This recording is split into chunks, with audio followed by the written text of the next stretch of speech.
Hello, bienvenue à tous. J'espère que vous êtes confortablement installés. Aujourd'hui, nous partageons des petits trucs et astuces dans le cadre de la partie fiscale. Nous allons aujourd'hui parler de l'identification fiscale unique. C'est quoi l'identification fiscale unique?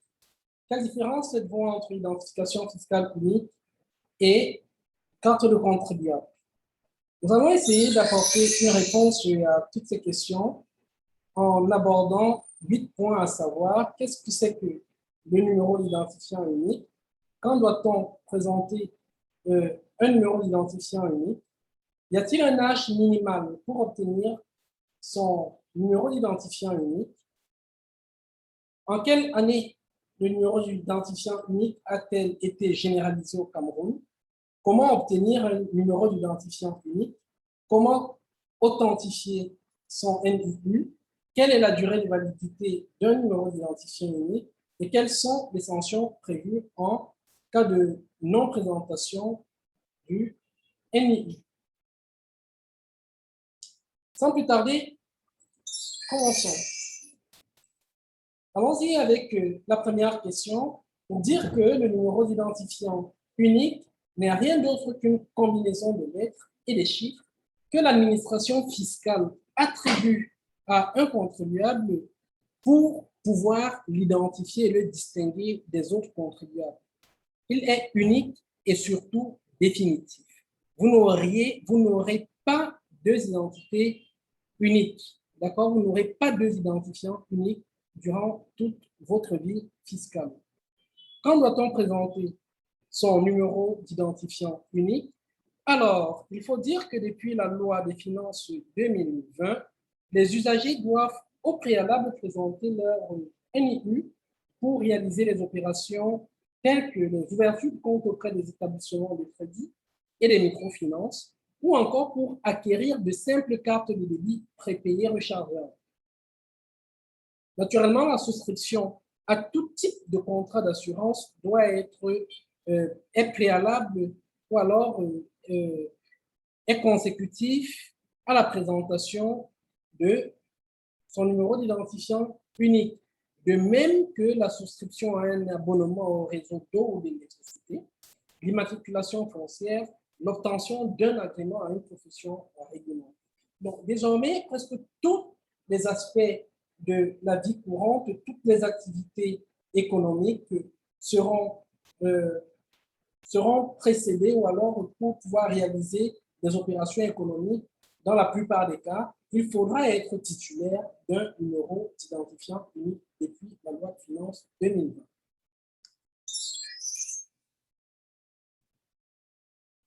Y a-t-il un âge minimal pour obtenir un NIU? Naturellement que si. Les mineurs sont dispensés de l'obligation de présenter un numéro d'identifiant unique pour la réalisation des opérations submentionnées. Par contre, le numéro d'identifiant unique de leur tuteur ou de leur représentant légaux sera exigé avant la réalisation des opérations.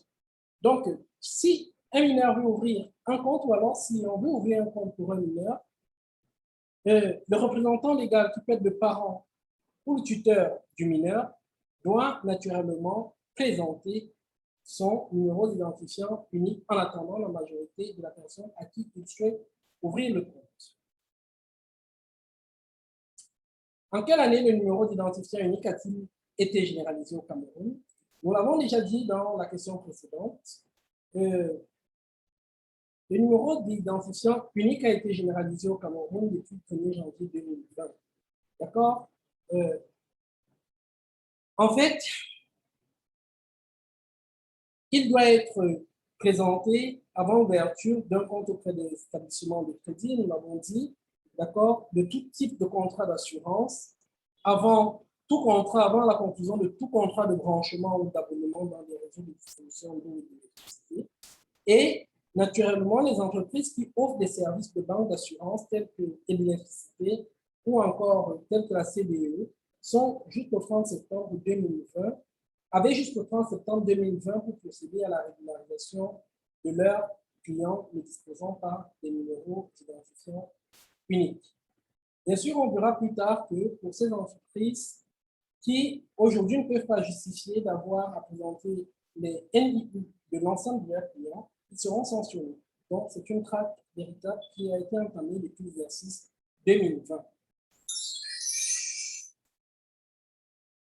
Alors, comment obtenir un NIU? Je suis sûr que c'est une question qui trotte dans votre esprit. En fait, l'administration fiscale a tout prévu.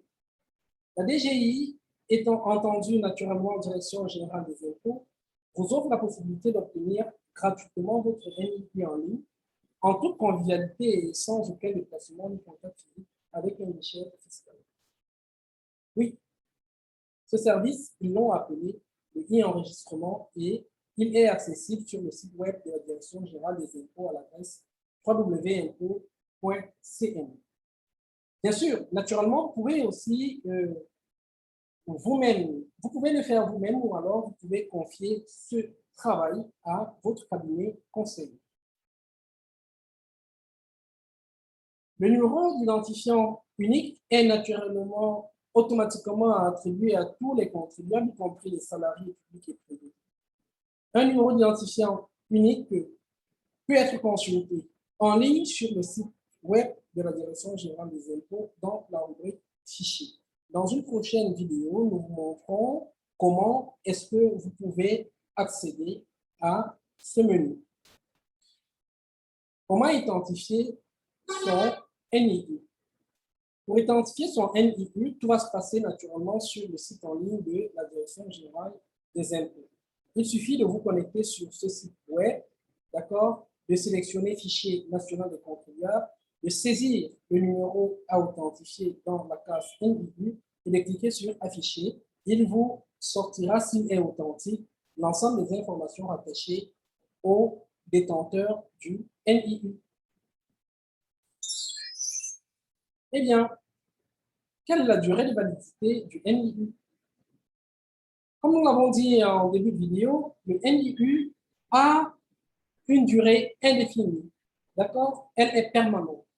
Ainsi, le numéro d'identifiant unique attribué à un contribuable lors de sa première identification demeure valable durant toute la vie fiscale du contribuable.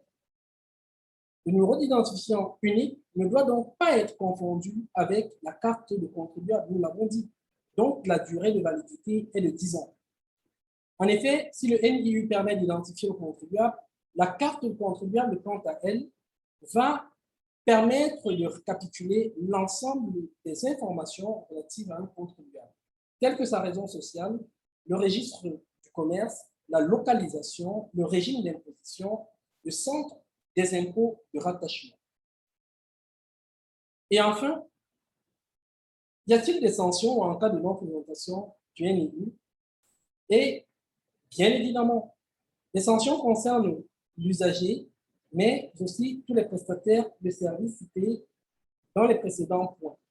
S'agissant de l'usager, il ne peut réaliser des opérations économiques citées au point 4 sans être préalablement identifié.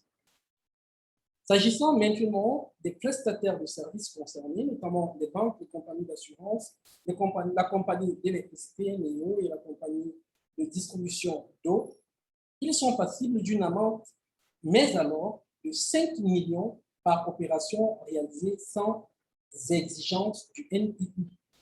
Donc, rassurez-vous, chers abonnés, rassurez-vous que aucune de ces entités ne pourra vous laisser opérer sans que vous ne soyez à jour de votre NIU. Depuis 2020, c'est une obligation et tout le monde doit s'y arriver.